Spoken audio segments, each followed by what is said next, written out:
Hi, this is David Lee with your Mo legislative snapshot for week 6. Week 6 looked more like a normal week, but let's just not jinx anything. For the House, the Elementary and Secondary Committee voted out House Committee Substitute 2230 by Representative Byrne, combining hers and Representative Terry's bills to reduce screen time for students. We want to ensure safeguards for students like ELL and IEP students who rely on technology, so we will watch this bill for amendments. House Bill 2335 by Kelly reduces the number of teacher training videos that teachers must watch at the beginning of each year. Hallelujah. We are watching this only in case of amendments. One time watching a trans athlete bill ban get added to a school bus bill on the House floor makes you know anything is possible, so we watch. From the Senate, the Education Committee voted out Senate Bill 1085 by Nicola, the forced outing bill, as expected. It was along party lines. So sorry.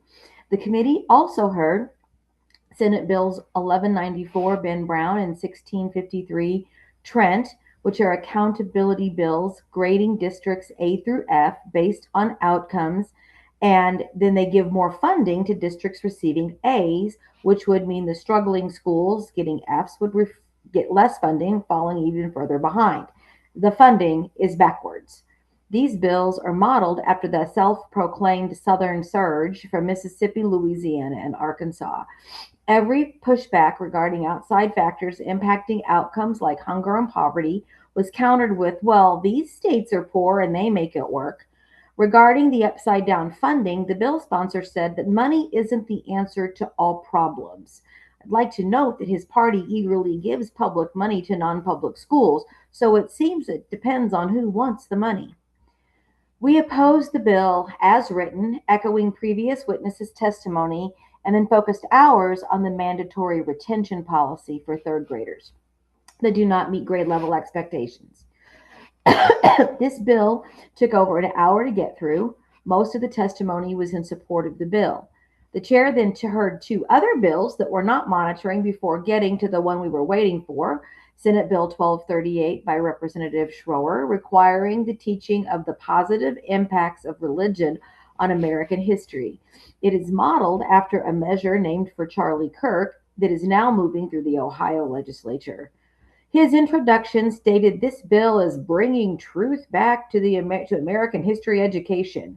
Listening to his introduction and responses to Senator Nuremberg's questions felt like I imagined LARPing George Orwell's 1984 might feel. Sadly, there was only 15 minutes to hear the bill with only 7 minutes for witness testimony. We opposed this bill. No bills we are monitoring were heard in either chamber. This week. I am so sorry. Looking ahead to week 7, I'm holding my breath and crossing my fingers, but so far neither chamber has bills we're opposing on any agenda. There are still bills which could come up for debate, however. In the Senate Education Committee next week, Senate Bill 976 Mosley establishes Black History Education and Awareness Act. We support this bill and will ask for email support in our weekly call to action. There are two bills we will listen to the hearing remotely for and respond if necessary. They address low earning outcome degrees in higher education and higher education funding prioritization. On the Senate floor, Senator Hudson's SB 998, which expands vouchers, is poised to come up soon.